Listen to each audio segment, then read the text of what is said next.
So here's the thing about Jotaro Kujo from JoJo's Bizarre Adventure. When I first started part 3, the stark change in the personality of the protagonist kinda startled me. And I'll be honest, I was not a huge fan of Jotaro at the beginning of this part. He always struck me as a little rude.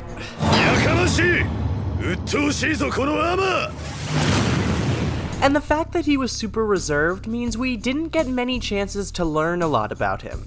But I'll say this, him locking himself up in prison means a lot more now than it did when I first watched it. And here's why.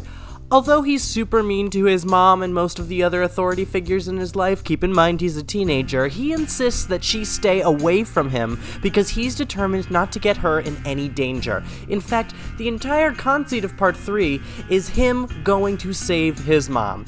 Interesting and a constant part of his character. Think about how he treats Jolene. Throughout part 3, he usually doesn't show much affection outwardly, but becomes instead more aggressive towards enemies when they target people other than himself. I love his reaction at Joseph's death, quote unquote. That walk towards Dio is the best, especially with the anticipation that's been building for so long.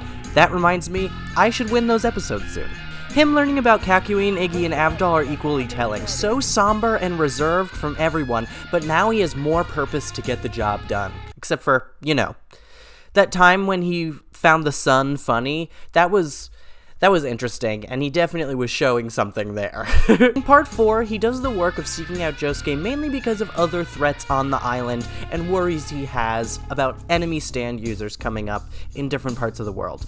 But he ends up becoming really attached to many of the people who live there, namely Koichi. Didn't really understand that, but they did go through a lot together. Jotaro would have died if not for Koichi, and his trust of him in part 5, after his analysis of Giorno, is really heartwarming. His smile, by the way, at the end of the sheer heart attack fight breaks my entire heart. He only lets out emotion in times when he thinks he might never get the chance again. He is always so stoic. But before he goes, he wants people to know that he did care in his own way. I mean, think about him in part 6.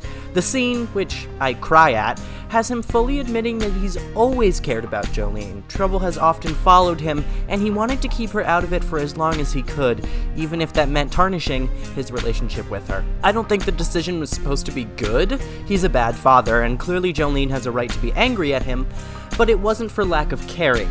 He never has lacked that, even for people he only knew for a few short months. I think that after everything he's gone through, he's cautious around himself. Honestly, I wish he talked to others more, because I feel like he probably thinks that he's to blame for many of the things that have happened to him and his friends, based on how he treats other people. But I do think he always shows it when it counts.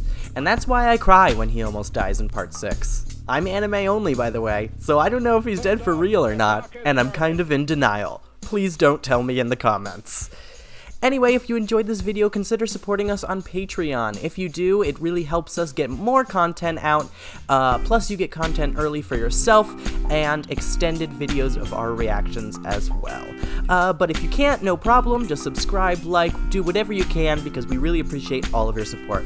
Alright, see you guys next time, when I will do probably, I don't know. Just see you guys next time.